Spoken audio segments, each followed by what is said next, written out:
screen relationship ninyo para maitawid itong sabi nyo nga mas mature ng pagganap nyo dito sa Sins of the Father? Una po kasi sa love team, babae at lalaki. Magkaiba po ang direksyon nun sa karera ng showbiz. Magkaiba po ang kayang gawin ng kayang ibahagi, halimbawa sa mga endorsement, magkaiba kami. Pero nag-uusap kami na sa pag-arte, kailangan hilahan tayo pataas. Kailangan, kung magaling ka, gagalingan ko din. Kung magaling ako, dapat mas magaling ka. Yun ang lagi pong mindset namin. Hindi namin pinapabayaan yung isa't isa. Lagi kami nag-uusap. Lagi kami nagtatanong sa mga direktor. Lagi kami kung ano dapat idagdag. Dati hindi kami pumupunta sa preview. Pag nagpapa-preview. Pero ngayon, sumisilip talaga kami. Pumupunta pagkakat ni Direk, sumisilip talaga kami. Tara, puntahan natin. Para kung ano man yung sabihin ni Direk, yun nga yung nakakatawa dahil nakikita rin namin yung kamalian namin at yung kakulangan dun sa scene.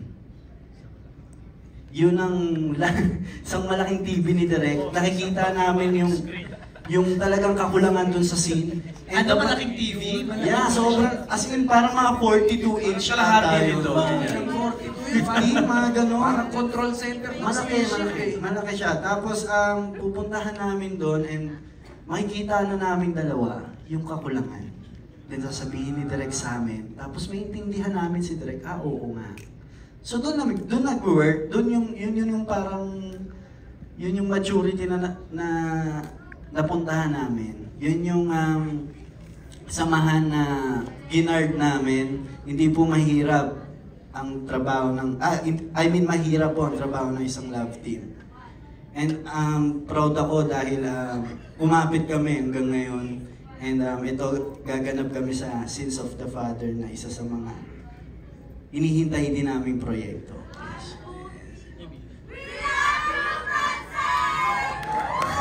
Kaya pala natakot na maingay doon. Tama ng buwelo mo doon, ate, ha? Nakatingin ang bilangan sa inyo, eh. Nagbibilang pala, 1, 2, ay wala pa, 1, 2. Nabiting kami doon. I know. Tinitingnan nila yung cue kung kailan matatapos. Jen, you wanna add doon sa sagot ni Seth na parang you're challenging each other? Nabanggit mo na kanina, no? Na parang... Opo, yun talaga. At saka, siguro ang may add ko lang, Kuya MJ, na sa serye na to, mapapakita namin yung kung ano pang kaya namin ibigay bilang mga aktor. Kasi pag sinabi mong love team, usually ang ina-expect sa inyo, kilig lang eh. Romance, kilig. Yeah, kilig, heartbreak, pero we are so much more than that. Kaya namin na maging magkalaban kami, magkaaway kami, pero yung kilig factor nandun. Pero syempre, responsibility namin yun, paano natin palalabasin yung sinasabi nilang chemistry nating dalawa. But yun po, nakakatuwa lang na nakikita rin namin yung growth namin bilang mga actors sa show na to. Yun po. Tapang sumagot, ha? Tapang na sumagot ng Francine Diaz. Galing. Amateur na ito. Oo. And I see... 1, 2, 3, 4! Miss France, Sumama na rin yung ibang cast na kami, no? Miss Franz, tanong natin si Direk. Baka si Direk ang pwedeng magkwento. Ano ba masasabi mo sa dalawa? yes, of course. And congratulations pala direct sa Ayan Cine na. Grace, ha? Ayan na. Direk, ibuli mo na si Franz. Direct, validate daw. No, MJ, parang, I think because I'm very popularly known as very meticulous and medyo disciplinarian sa trabaho, I think na-assign sa akin yung shifting from the King ni Bopper love team. Parang the challenge is always, yung kay John Lloyd Bea, Direk, what can you do with them? Kasi kailangan na natin silang i-elevate. And so we did Maging Sino Ka Man. And then after that, Bea would do The Mistress and John Lloyd would move on a different project. And so when they called me and said, we're giving you Francine and Seth. And we need to find a franchise for them. A different one. Kasi kilala na sila dyan. magaling na sila sa ginagawa nila. And so, on working with Francine, kasi si Seth din medyo later pa pumasok eh. So nauna sa akin si Francine. And what I'm happy most with Francine is, keen kasi siya eh. Yung pag may sinabi ka sa kanya, either yung artista matatakot magbago ng sarili niya, or risky siya to embrace yung challenge. So, yun.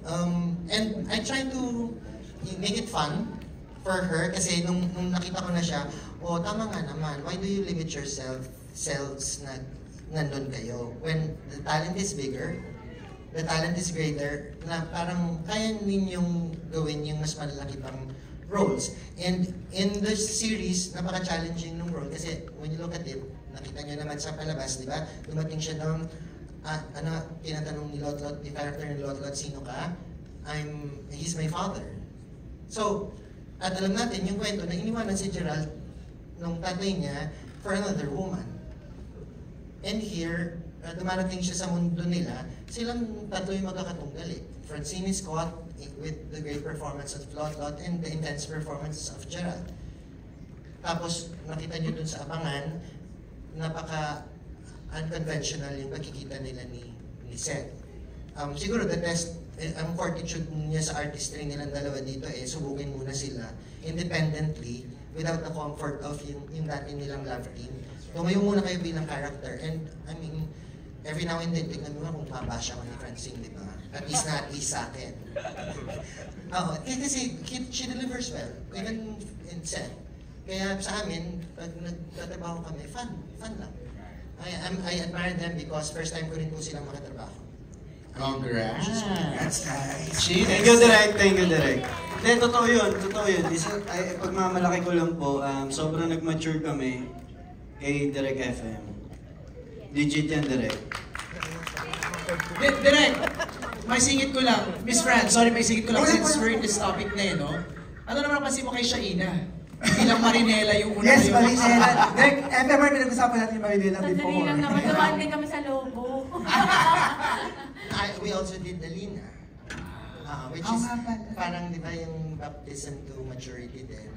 Ako naman, MJ, mas natakot ako sa kanya after her stint in Europe, sa mga pelikula niya. Kasi yung depth nung pag-deliver niya, sa totoo lang dito, yung mga katrabaho namin, pag gumagawa kami ng eksena, nag-aaway-away kasi dapat nasa trailer yan. No, mas gusto ko yung ganito niyang ginawa.